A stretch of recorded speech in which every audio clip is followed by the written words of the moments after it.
প্রিয় শ্রোতা, আপনাদের সবাইকে শুভেচ্ছা এবং আমন্ত্রণ জানাচ্ছি আমাদের সুরের ভুবনের আজকের আয়োজনে। আজ আমাদের স্টুডিওতে উপস্থিত আছেন আপনাদের খুব পরিচিত অনেক অনেক জনপ্রিয় গানের কিংবদন্তি শিল্পী, যিনি লালন সঙ্গীতের জন্য তুমুল জনপ্রিয়, লালন সম্রাজ্ঞী ফরিদা পারভিন। আপনাকে স্বাগত জানাচ্ছি আমাদের সুরের ভুবন অনুষ্ঠানে। বাংলাদেশ বেতারের এই অনুষ্ঠানে আমাকে ভালোবাসার সঙ্গে আহ্বান জানানোর জন্য আমি ব্যক্তিগতভাবে খুব কৃতজ্ঞ। আমাদের এই সুরের ভুবন অনুষ্ঠানে আমরা আসলে শিল্পী, সুরকার, গীতিকারদের জীবন সম্পর্কে জানি। গান তো আমরা শুনেই থাকি, আজ আমরা আপনার কাছ থেকে গান শুনবো এবং আমাদের মূল উদ্দেশ্য হচ্ছে ফরিদা পারভিন কে, কেন, কিভাবে এত দূর এলেন, তার পেছনের অজানা গল্পটুকু আমরা জানি। এটা তো অসংখ্যবার বলেছি, বাংলাদেশ বেতারেও অসংখ্যবার আমার সাক্ষাৎকারে বলার চেষ্টা করেছি, যেটা হয়েছে সেটা মানে আমার এই পর্যন্ত আসার মানে প্রথমত তো মানুষ কিছুই বুঝতে পারে না যে কি হবে না হবে। আমার ছোটবেলায় এই সঙ্গীতের প্রতি আমার একটা যে ভালোবাসা, প্রেম যেটা বলেন, খুবই দৃঢ়তার সাথে আমার কাছে মনে হয়েছে যে গানটা ছাড়া আর আমার কোনো কিছু মাথায় ঢুকছে না। আপনার ছোটবেলাটুকু কোথায় ছিল, কিভাবে বেড়ে ওঠা? ছোটবেলায় তো বিভিন্ন জেলা শহরে কেটেছে। আমার বাবা চিকিৎসা পেশায় ছিলেন, সেজন্য বদলির চাকরি, যে কারণে নানান জেলা শহরে আমার যাওয়ার সৌভাগ্য হয়েছে এবং আমি পিতামাতার একটি সন্তান। সেই জন্য আমার পক্ষে এই গান গাওয়া, লেখাপড়া করা সব কিছু মিলিয়ে একটা অপরচুনিটি ছিল আর বাবা মার কাছে। আর নওগাঁতে পড়েছি তখন ছোট, মেহেরপুরে পড়েছি স্কুল পর্যন্ত, কুষ্টিয়াতে স্কুল পড়েছি, কলেজ পড়েছি, ইউনিভার্সিটি লেভেলে পড়েছি, বাংলা সাহিত্যে অনার্স পাশ করেছি রাজশাহী বিশ্ববিদ্যালয় থেকে। গানের কথা যেহেতু বলছি, আপনার গানের হাতে খড়ি সম্পর্কে একটু জানতে চাচ্ছি। আমার হাতে খড়ি হয়েছে মাগুরা জেলাতে, যখন আমার আব্বা ছিলেন তখন মাগুরাতে কমল চক্রবর্তীর কাছে আমার হাতে খড়ি হয়েছে। ছোট ছিলাম, ওই ব্লো টানতে পারতাম না বলেই হাঁটুর উপর বসিয়ে পর্দাগুলো তিনি দেখিয়ে দিতেন। এই আমার প্রথম হাতে খড়ি।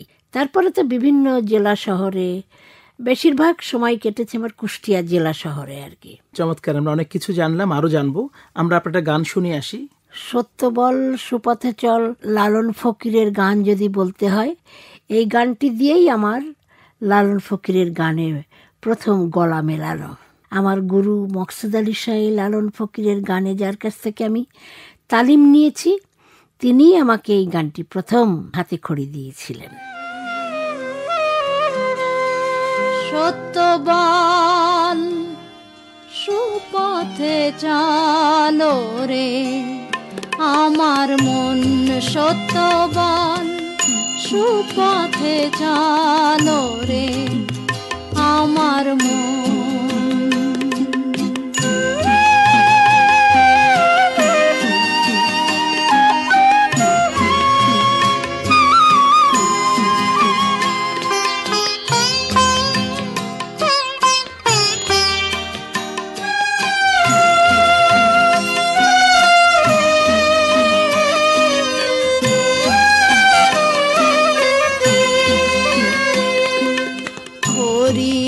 তার মহাজন যে জন বাট খারাতে কম, তারে কসু করবে জন। গদিয়ান মহাজন যে জন, গদিয়ান মহাজন যে জন, বসে রতন সেজন, বসে কেনে প্রেম রতন। সত্য বল সুপথে চলো রে আমার মন, সত্য বল সুপথে চলো রে আমার মন।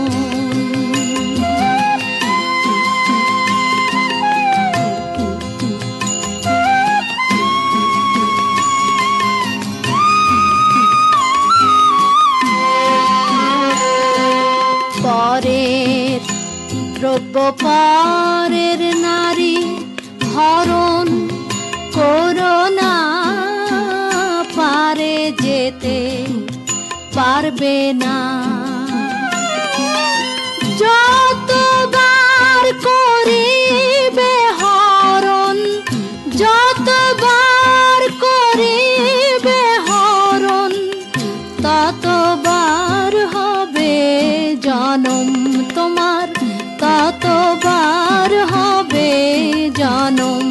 সত্য বল, সুপথে চলো রে আমার মন সত্য। লালন প্রসঙ্গে যেহেতু আসলো, আমরা আপনাকে লালন সঙ্গীতের জীবন্ত কিংবদন্তি মনে করি এবং এটা দৃঢ় সত্য যে লালনের নাম বললেই, লালন সঙ্গীত বলে আপনার নামটা ওতপ্রোতভাবে চলে আসে। তার পাশাপাশি আপনি আর অন্য কোনো শাখায় গান করেছেন কিনা, এটা একটু যদি আমাদের শ্রোতা বন্ধুদের জানান। সম্রাজ্ঞী কিনা কিনা এটা কোনো বিষয় না, বিষয়টা হচ্ছে লালনের গান বলে না, যে কোনো গান আমার ভেতরে যদি ভালো লাগে সেটা আমি আন্তরিকতার সাথে গাওয়ার চেষ্টা করি। এইটা হচ্ছে আমার প্রথম শর্ত, যে ডিভোটেড হয়ে আমি কাজটা করি। আস্তে আস্তে তো মানুষের ভালোবাসাটা গভীর হয়। লালনের গানে প্রথমত কোনো ভালোবাসা ছিল না, কিন্তু যখনই মানুষের ভালোবাসার কাছে আমার ভালোবাসাটা যখন জড়িয়ে গেল, তখন কিন্তু আমি ভালোবাসতে শুরু করলাম লালন ফকিরের বাণীতে, সুরে এবং গায়কিতে। সেটাও আমার গুরু মকসেদ আলী সাঁইয়ের কারণে, বদৌলতে। আর অন্যান্য গান, যেমন আগে তো আমি নজরুলের গানের চর্চা করতাম, ক্লাসিক্যাল চর্চা করতাম। নজরুলের গানেই কুষ্টিয়াতে আমাকে ভালোভাবে চিনতেন কুষ্টিয়াবাসী। এরপরে যখন লালন ফকিরের গান, তখন তো সারা বাংলাদেশের মানুষ তো বটেই, সারা পৃথিবীর মানুষই আমাকে লালন বলেই, সুফি আর্টিস্ট বলেও অনেকে গণ্য করেন। সেটা আমি ভালোবাসার সাথে গান করি। আমি, আমার দেশের গান আছে, আমার আধুনিক গান আছে, অন্যান্য মহাজনদের গান আমার আছে, অনেক গান আছে, অনেক ধরনের, রাধেশ্যামের গান আছে, ধরেন যে জসিমউদ্দিনের গান আছে, এগুলো আমি গেয়েছি। চমৎকার, আমরা শুনছিলাম আপনার মনের কথাগুলো। আমরা এখন পর্যায়ে আরেকটি গান শুনবো, লালন সঙ্গীত, খাঁচার ভিতর অচিন পাখি গানটি। খাঁচার ভিতর অচিন পাখি কমনে আসে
প্রিয় শ্রোতা, আজ আমাদের স্টুডিওতে উপস্থিত আছেন লালন সম্রাজ্ঞী ফরিদা পারভিন।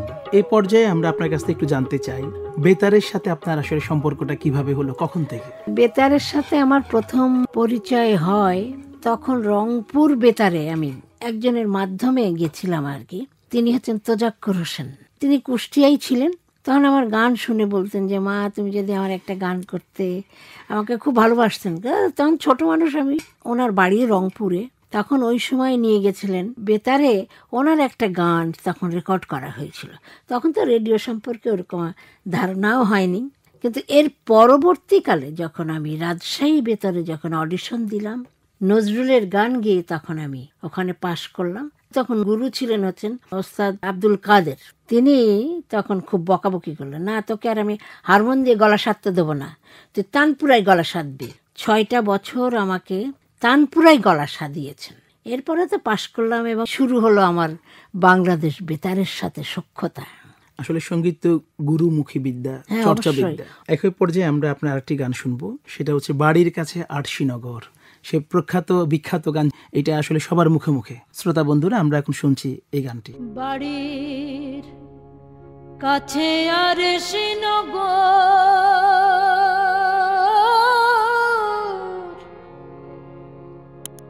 সেথা পড়শি বসত করে, এক ঘর পড়শি বসত করে, আমি একদিন না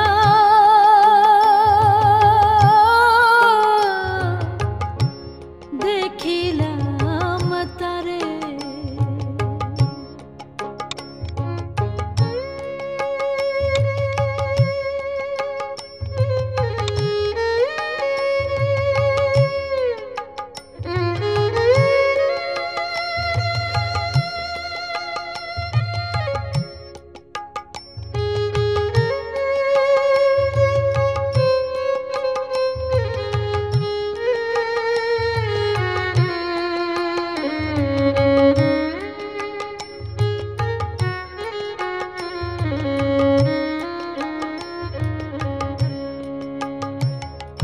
গিরাম বেড়ে অগাধ পানি,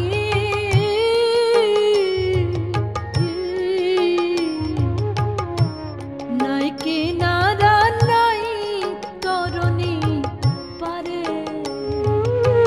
গিরাম বেড়ে অগাধ পানি,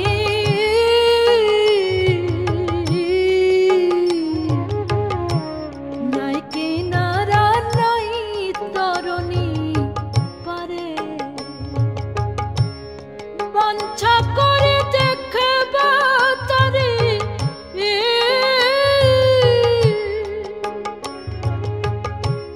বাঞ্ছা করে দেখবা তারে, কেমনে সে তা যাই রে, আমি কেমনে সে তা যাই রে, আমি একদিনও না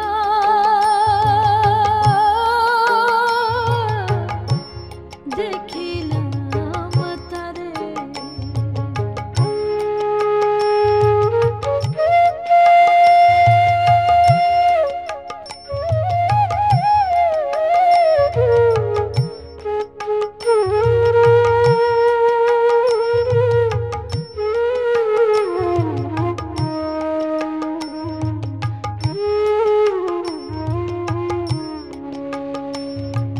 কি বলবো পড়শির কথা,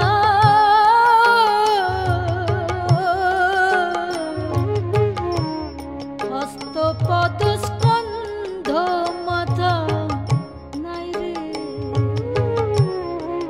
কি বলবো পড়শির কথা,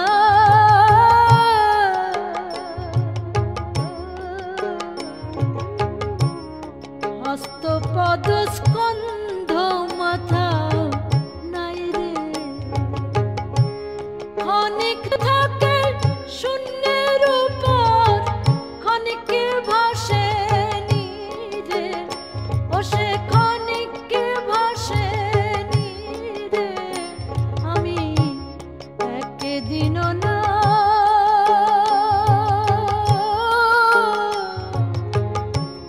দেখিলাম তারে। ইংল্যান্ডে শ্রোতাদের জরিপে বিবিসির, সেখানে কিন্তু এই খাঁচার ভিতর অচিন পাখি, বাড়ির কাছে আরশিনগর, এই পদ্মা, এই মেঘনা, 3টি গান সেখানে স্থান পেয়েছিল। এই পদ্মা, এই মেঘনা, এই যমুনা, সুরমা নদীর দেশাত্মবোধক গান। দেশাত্মবোধকে অনেক কাজ করেছেন। এই গানের প্রেক্ষাপটে যদি বলেন কিভাবে এটা সৃষ্টি হয়েছিল? না, এটা তো স্বাধীনতার পরে, তো তখন গানটা রচনা হলো এবং সেইটি গাওয়ার চেষ্টা করলাম। চেষ্টা করে দেখি যে গানটি খুব সমাদৃত হলো। যে গানটির মধ্যে কাব্যময়তা যদি না থাকে, আপনি যত ভালো গানই করেন না কেন, গান হিসাবে তো বলিষ্ঠ হতে হবে। অবশ্যই। হ্যাঁ, তারপরে আপনার বাণী প্রধান, দেশের যে পটভূমিকা, এই গানটির মধ্যে আমরা লক্ষ্য করতে পারি। তখন এই গানটি শুধু বাংলাদেশের না, সারা পৃথিবীর মানুষ যখন আমাদের দেশে আসেন, তখন আমাদের এমবেসি থেকে এই গানটি শিখে তখন এসে আমাদের দেশে সেটা পরিবেশন করেন। তো এই শুরু হলো দেশের গানের ভান্ডার আস্তে আস্তে। আমরা তো এই গানটি একটু শুনি। এই গানের রচয়িতা এবং সুরকার কে ছিলেন? আচ্ছা, এটা ছিল আবু জাফর, উনি রচনা করেছেন, উনি শুরু করেছেন আর কি। শ্রোতা বন্ধুরা, আমরা শুনছি এখন দেশাত্মবোধক এই গানটি। এই পদ্মা, এই মেঘনা, এই যমুনা, সুরমা নদী তটে আমার রাখাল মন গান গেয়ে যায়, আমার রাখাল মন গান গেয়ে যায়। এ আমার দেশ, এ আমার প্রেম, আনন্দ বেদনায়, মিলন বিরহ সংকটে।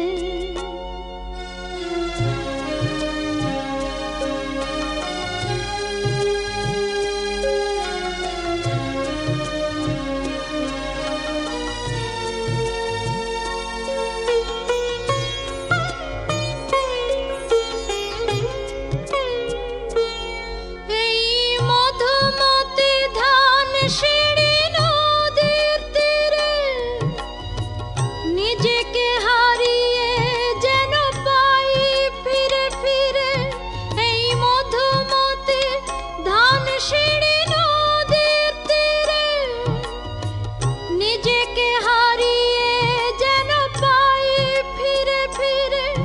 এক নীলে ঢেউ কবিতার প্রচ্ছদ পটে, আনন্দ বেদনায়, মিলন বিরহ সংকটে। কত আনন্দ বেদনায়, মিলন বিরহ সংকটে।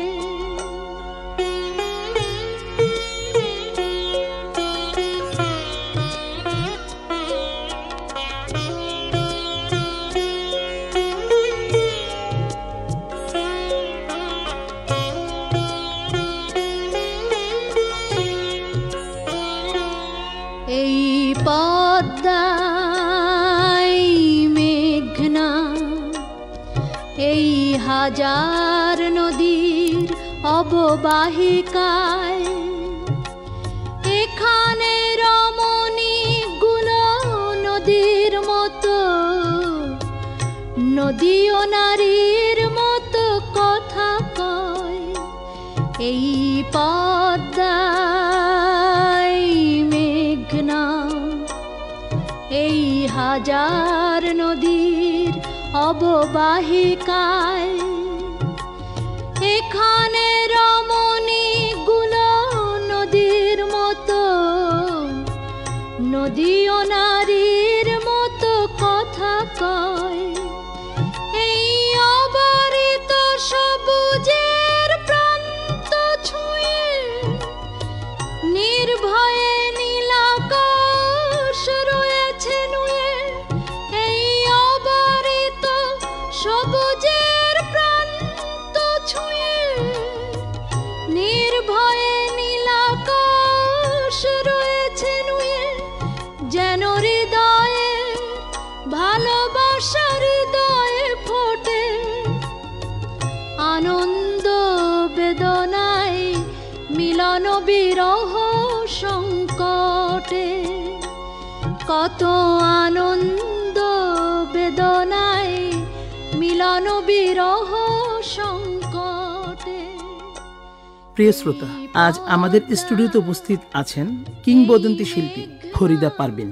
আমরা আবার একটু লালনে ফিরে আসতে চাই আপনার কাছে। জি, লালন সঙ্গীত নিয়ে আপনার ভবিষ্যৎ ভাবনাটা কি? আপনি মানুষের ভাবনা তো অনেক থাকে, কিন্তু আমি যেটা বিশ্বাস করি, আল্লাহ বলেন আর ভগবান বলেন আর ঈশ্বর বলেন, তার অভিপ্রায় ছাড়া কোনো কিছু করা সম্ভব নয়। এটা আমি বিশ্বাসের সাথে কথা বলি। আর আমার একটা চিন্তা ভাবনা আছে, কোনো লোকজ গানের কোনো স্বরলিপি করা যায় না। এটা হচ্ছে পরিবর্তনশীল, এটা পরিবর্ধনশীল, এবং এক একজনের গায়কই এক এক রকমের হয়। কিন্তু সেখানে 100টা গানের স্বরলিপি করার একটা প্রয়াস নিয়েছি। 25টা গান হয়েছে, আরও 75টা গান, সব কিছু রেডি করা হয়েছে। শুধু নানাবিধ সমস্যা, নানাবিধ কারণে এগোতে পারছি না। তো এইটা একটা আছে 100টা গানের, লালনের গানের যে স্বরলিপি। আর একটা আমার চিন্তা ভাবনা আছে, লোকজ যন্ত্র যেগুলো আমাদের হারিয়ে যাচ্ছে, ওগুলোকে আমরা তুলে ধরবার চেষ্টা করছি আর কি। আপনার এই স্বপ্ন পরিপূর্ণ হোক, সমৃদ্ধ হোক আমাদের সঙ্গীত ভুবন, এ প্রত্যাশা আমরা রাখি। এই পর্যায়ে আমরা আপনার আরেকটি গান শুনবো, তোমরা ভুলেই গেছো মল্লিকাদির নাম। এটাও আবু জাফরের লেখা এবং সুর। তোমরা ভুলেই গেছো মল্লিকাদির নাম, তোমরা ভুলেই গেছো মল্লিকাদির নাম। সে এখন ঘোমটা পরা কাজল বধূ, দূরের কোনো গায়। পথের মাঝে পথ হারালে আর কি পাওয়া যায়, পথের মাঝে পথ হারালে আর কি পাওয়া যায়। তোমরা ভুলেই গেছো মল্লিকাদির নাম, সে এখন ঘোমটা পরা কাজল বধূ, দূরের কোনো গায়। পথের মাঝে পথ হারালে আর কি পাওয়া যায়, পথের মাঝে পথ হারালে আর কি পাওয়া যায়।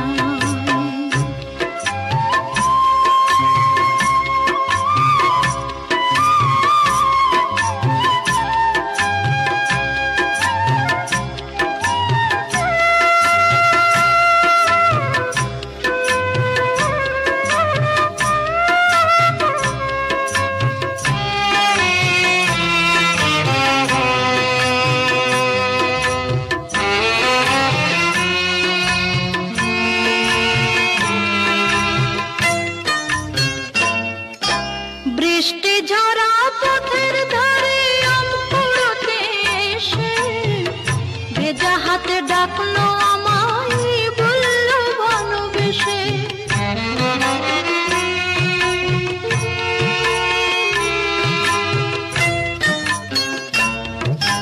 বৃষ্টি ঝরা পথের ধারে আম কুড়োতে এসে, ভেজা হাতে ডাকলো আমায়, বললো ভালোবেসে।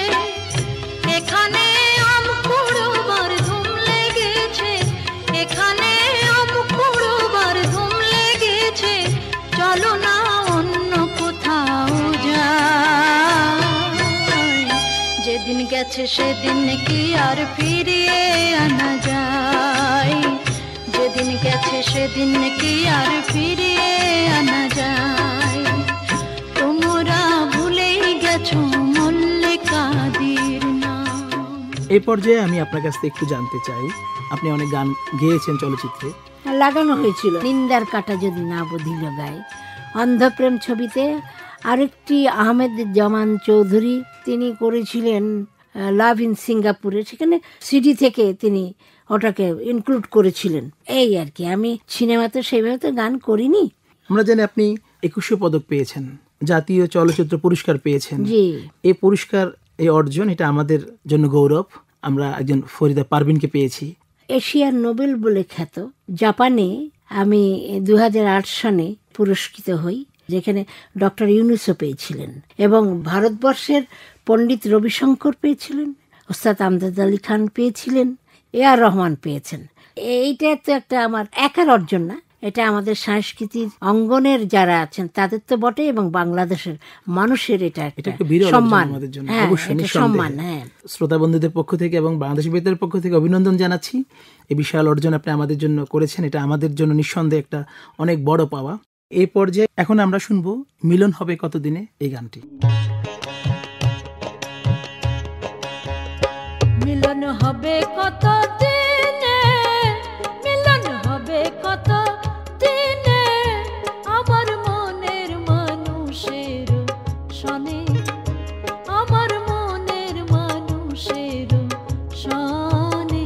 মিলন হবে কত দিনে, মিলন হবে কত দিনে, আমার মনের মানুষের সনে, আমার মনের মানুষের সনে।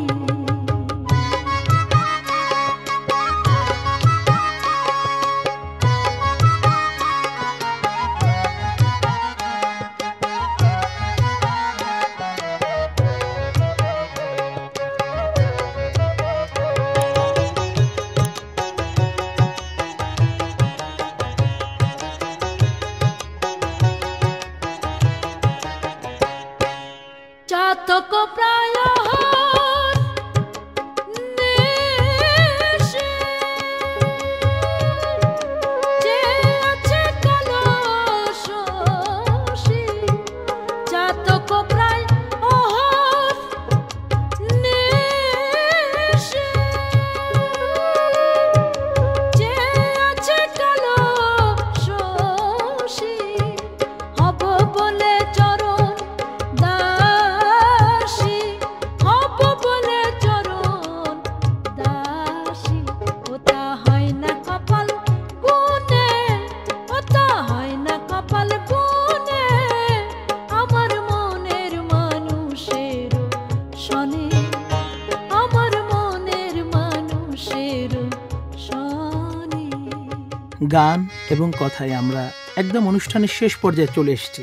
আপনার কাছে জানতে চাই, নতুন প্রজন্মের শিল্পীদের উদ্দেশ্যে আপনি কি বলবেন? সঙ্গীত গুরুমুখী বিদ্যা, গুরু ধরে তারপরে শিখতে হবে এবং নিজেকে সঙ্গীতের মধ্যে অবগাহন করতে হবে। অনেক ধন্যবাদ আপনাকে, আবারও কৃতজ্ঞতা প্রকাশ করছি। আপনার ব্যস্ততার মধ্য থেকে এসে আমাদেরকে সময় দিয়েছেন, বাংলাদেশ বেতারকে সময় দিয়েছেন, আমরা আপনার প্রতি কৃতজ্ঞ। এই অনুষ্ঠানটির সাথে যারা যুক্ত আছেন সকলের প্রতি কৃতজ্ঞতা জানিয়ে আমাকে এখানে ডাকা হয়েছে, আমি সত্যি সত্যি কৃতজ্ঞ। শ্রোতা বন্ধুদের আমাদের সুরের ভুবনে পরবর্তী অনুষ্ঠান শোনার আমন্ত্রণ জানিয়ে আজকের মতো আমরা এখানে শেষ করছি। সবাই ভালো থাকুন, বেশি বেশি ভালো কাজ করুন। আল্লাহ হাফেজ।